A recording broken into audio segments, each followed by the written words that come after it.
Hello Year 7 and welcome to your first run through of your remote learning task. I thought it would be helpful to create this video to accompany your notes as usual and your task as usual, and to just kind of say hello, because it's been a while since I've seen some of you, and talk you through your new topic that you've just begun looking at. So the new topic you've been looking at is something called the Reformation, and last week's task was focused on looking at what England was like in the early 1500s, what kind of place it was for people to be in, and crucially, how people started acting towards the church, and why people might start to have got angry about how the church was acting. And what I'd like you to do now, just before we begin today's lesson, is to think about what were these exact grievances or exact kind of complaints that people had with the church. Okay, so revisit your notes, revisit last week's PowerPoint, have a think, what were people getting angry about?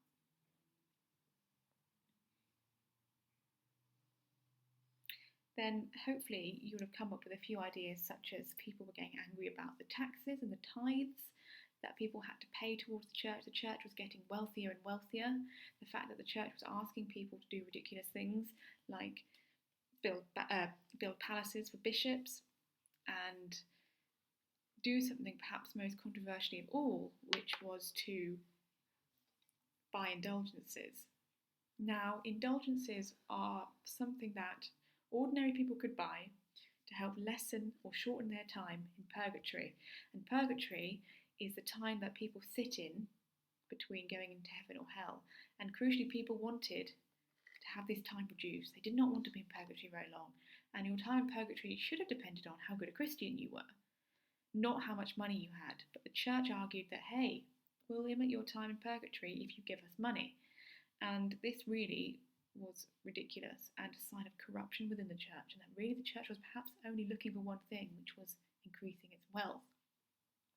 So ordinary people were getting very angry at the church, at its behaviour and its actions. But I should stress to you that it's not just ordinary people who are angry. No. Church people are angry too. People involved in the church, like monks, are also really getting angry at the church. So we're going to look at one actually very special, very important monk today. And also, just to highlight that when you see the little hand emoji or hand icon thing, that means you need to do a task here. So, the lesson for today's remote learning task is, what was Martin Luther's role in the Reformation? Now, you may have heard the name Martin Luther before, but I need to stress to you now that it's not this guy here. This man is called Martin Luther King, and actually, supposedly he was named after the Martin Luther you're going to look at today. So, not this man here who was around in the 1960s, but this guy here who was around in the 1500s. Okay, so this Martin Luther, and he was very, very important in our story as to why there was a Reformation in England and in Europe. So, Martin Luther was a devout Christian, which means he was a really strong, really faithful Christian. He grew up in what we know now is Germany. At the time was just a series of little states that at one point all unified together to create Germany. But that's a story for another day.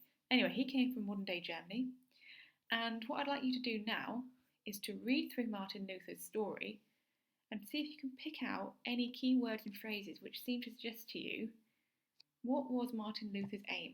What was the purpose of his life? What did he live for? Okay, what was he living for?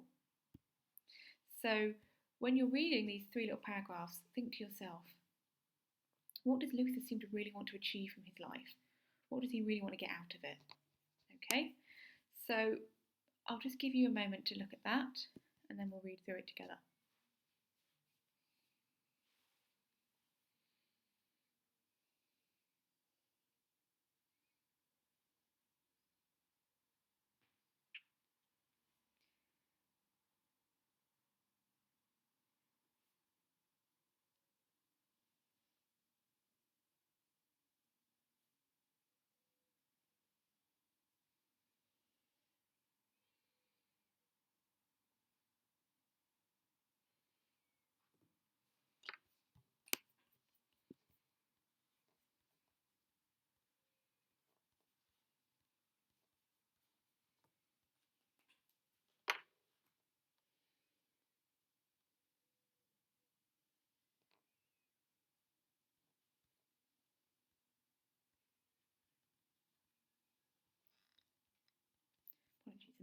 experimenting. Okay, so let's have a look at what Martin Luther did in his life. So, Martin Luther was born in 1483 in the Holy Roman Empire, today's Germany. The day after his birth, he was baptised in church, as all Christians were. When he was 14, he was sent to a school run by a group called the Brethren of Common Life. That's just the name of the group. We don't need to know too much about that. They were very strict Christians. Members of the group led very simple lives and spent every waking hour studying sermons and the Bible. They even had the Bible read aloud during meal times. Luther later compared his time at school to being in hell. Goodness. Now, first and foremost, we know that it seems from day one Martin Luther grew up in a really strict religious life, and he was part of a group that spent every waking hour studying sermons in the Bible, and sermons are basically a form of address that was centered on a religious subject or moral subject. And so basically it's when someone would basically give a talk on something to do with religion, and it was often based on a passage in the Bible. So crucially, Luther had a very religious upbringing. In 1509, aged 19, he entered the University of Erfurt. He was woken at 4 every morning and spent the day learning and doing spiritual exercises. In 1505, he started law school, but he was more interested in reading philosophy. But he was frustrated because he felt that philosophy could not bring him closer to God. So, are we getting a sense here, 7, of what Luther really wants to achieve from his life? Crucially, he seems to really want to be as good a Christian as he can be. He wants to be as close to God as is possible, really. So it seems that perhaps doing law, he couldn't achieve that. So what do you think he'll do next? Well, then in July 1505, riding home during a thunderstorm, a lightning bolt struck the ground right beside him. Terrified, Luther cried out, "Help, St. Anna, I will become a monk." He saw his cry for help as an unbreakable vow. He left law school, sold his books, and entered a monastery in 1505. Luther threw himself into monastic life. He spent his days fasting, not eating, prayed for hours at a time, went on pilgrimages, which is a journey to a holy place, should be familiar with that word, and frequently confessed his sins to a priest. Whoa. So, Luther decided to give up law school after having quite a terrifying moment in his life where he was nearly struck by lightning, and he prayed to a saint known as St. Anna and vowed to become a monk. So,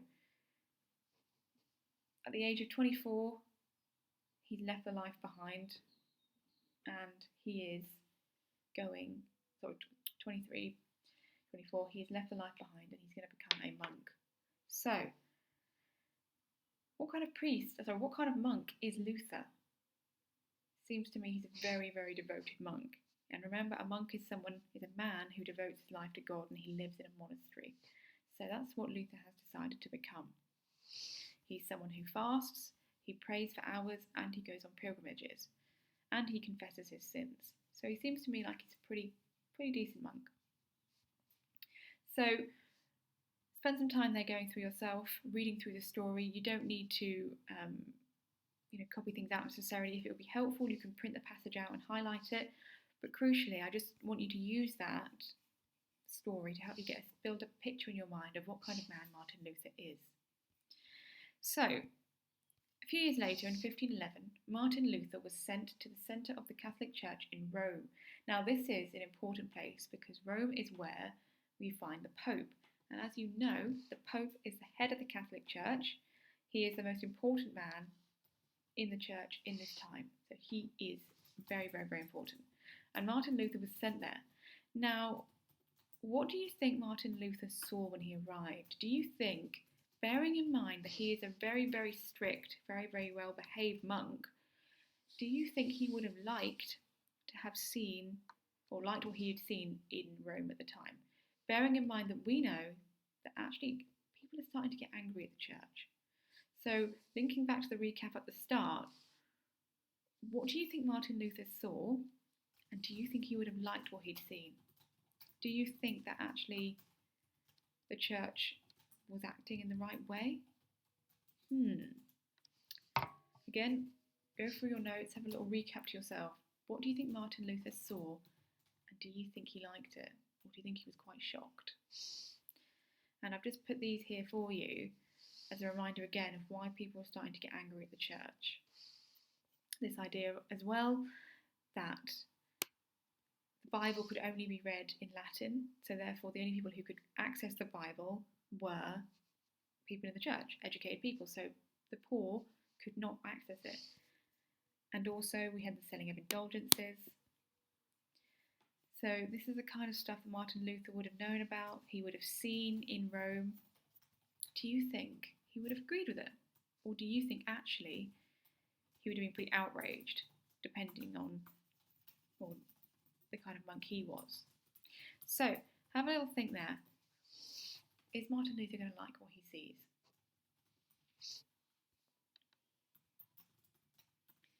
Well, year 7, the correct answer is a massive no. Martin Luther was furious at what he saw. He was furious at how the church was acting. He was absolutely angry. And he said that actually, we need to change this. We need to change how the church behaves and is acting.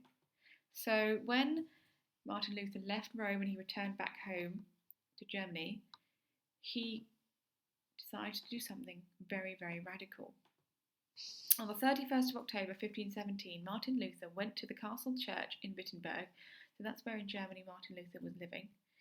He did not go to admire or worship, as he normally would when he went to church. Instead, he held in his hands a piece of paper and a hammer. At the door of the church he stopped. He nailed the piece of paper on the door and walked away. On this bit of paper he had written down 95 complaints he had about the behaviour of the Catholic Church, and this became known as the 95 Theses. So Luther decided to take his anger to a pretty extreme extent and write it all down on a massive bit of paper and nail it to the door of this church. So what do you think Luther complained about particularly? And where do you think these 95 ideas came from? Were they all his angers, or were they angers based on what other people had about the church? Have a little think. What do you think Luther would have put in those 95 theses?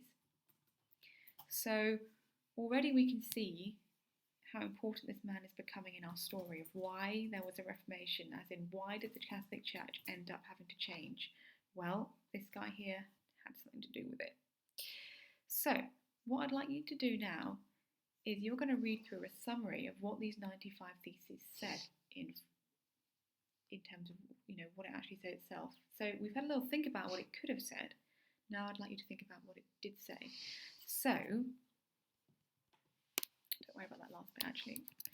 What I'd like you to do is read through this section of text, and what I'd like you to do is to underline, highlight, have a little key, where Luther is using old ideas, so where Luther's ideas based on ideas that we've already seen developing about why the church should change, or is he challenging these old ideas about why the church should change, or is he introducing brand new ideas about why the church should change?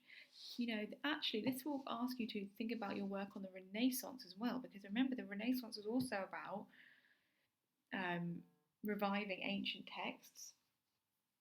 So what's that got to do with the Bible? So I want you to think about here, where is Luther using old ideas that people have about the behaviour of the church? Where is he getting rid of these old ideas? And where is he replacing them with completely new ones that he has himself?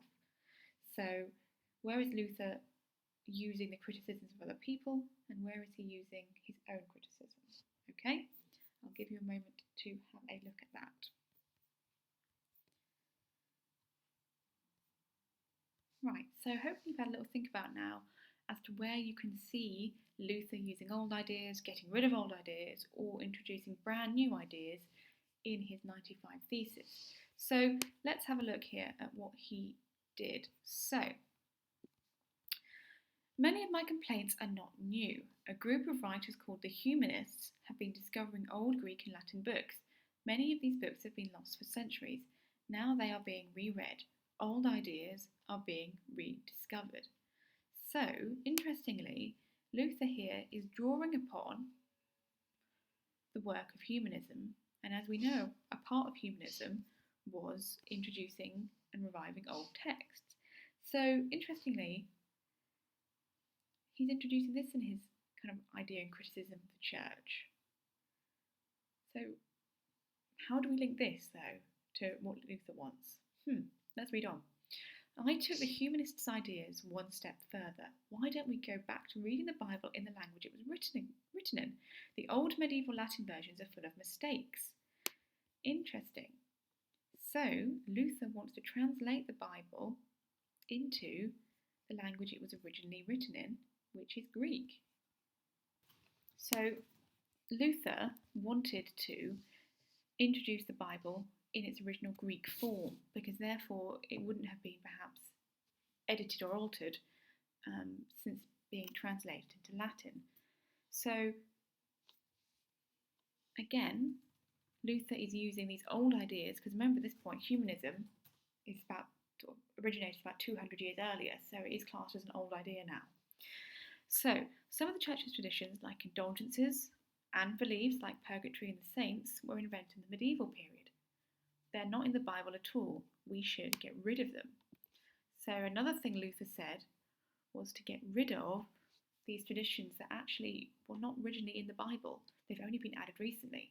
He wants to get rid of them, according to his 95 Theses. Once I started to read the Bible for myself, I saw the teachings of Jesus in a new way. The Bible doesn't say you need to do good works to get into heaven. It says all you need to do is have faith in Jesus. The Roman writer, St. Augustine, said something very similar, but the church seems to have forgotten his teaching. So here, again, Luther is using kind of old ideas in terms of he's referring back to Roman writers, but he's also, I think, coming up with things himself. So perhaps we could say, is this Luther now offering a new perspective of things? So Luther is using old ideas, getting rid of ideas, but also introducing new ones. I also have a new idea. Ordinary people should read the Bible in their own language. So Luther took it one step further. He said we shouldn't only translate the Bible into Greek, its original form. Actually, we should translate it into any language people need it to be. English, German. Because they can then access the Bible on their own. As we know with the Peasants' Revolt, for example, we could see how angry the peasants were about 200 years earlier about the fact that they couldn't access the Bible. This still hadn't changed in a mainstream way, and you can see Luther was really arguing for it so many years later. So that's another thing Luther suggested. Lots of people have been complaining about the church for hundreds of years. Writers have criticised the idea that you can buy your way into heaven. I'm just saying what lots of other people are thinking. And again, Luther is referring to the kind of anger that has been amongst people for years and years and years, all the way back to the Peasants' Revolt, probably even earlier than that. The church hasn't changed. It hasn't changed in that time. And that's what Luther was doing was so revolutionary, is because he was offering these changes and arguing for these changes in a really new and actually quite forceful way. So I hope that's been useful there to think about how Luther used old ideas. He also challenged old ideas and also introduced new ideas in his 95 Theses, which he nailed to the door of his church. So I'll give you some time to do that on your own time. But crucially, year 7, what happened next after Luther nailed this thing to the door? Well, of course, it caused quite a lot of debate. And what Martin Luther found himself in was a series of debates with other important monks and bishops. He also started saying even more radical things, even more kind of quite dangerous things. He said that the Pope and the Church is making mistakes all the time, leading him to be accused of heresy. And we know that heresy is when you're accused of acting not in the way of the church. It's not, and actually a very dangerous crime to be accused of heresy. So Luther was saying quite, as I say, radical things, which were landing him in some hot water, but it did not stop him, because importantly, thanks to the printing press, which you know was developed about 100 years or so earlier, Luther's ideas were already spreading. Luther's ideas, his 95 Theses, were being spread across Europe into England. And actually, people were really liking what he had to say. People were listening. People were supporting him. And although within the church community, Luther was getting a lot of hate, within the main population, Luther's ideas were really, really, really well received. So, with that in mind, Year 7, what I would like you to think about at the moment is, what is Martin Luther's role in the Reformation so far? What has he done? Has he sparked something? Has he triggered something? Has he ignited something? What has he done that helps prompt this ultimate change in the Catholic Church? Okay? What is his role here?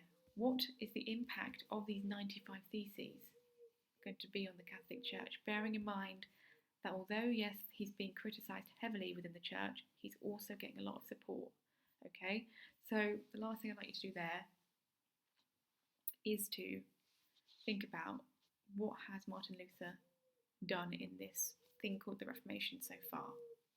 Okay? And if you would like to do the stretch and challenge task, that would be great. I'd like you to take this idea even more further and think about, how would you describe Martin Luther's ideas? How would you describe the 95 Theses? Is he rediscovering old ideas? Is he reinterpreting new, existing ideas, so ideas that were around? Is he reviving old ideas? Is he offering a completely new and revolutionary idea? Is he rejecting things? Or is he just simply repeating what other people thought at the time? So have a read of that in more detail and have a go answering that question if you'd like. But importantly, Year 7, what I'd like you to do with this task is to make sure you know about Martin Luther's kind of life and upbringing. You know about what he was trying to say in his 95 Theses. And crucially, with that in mind, what is this man's role in the Reformation? And that should be it. I hope that's been a useful video for you, and any questions at all, contact your class teacher and they will be able to help you. Thanks, Year 7.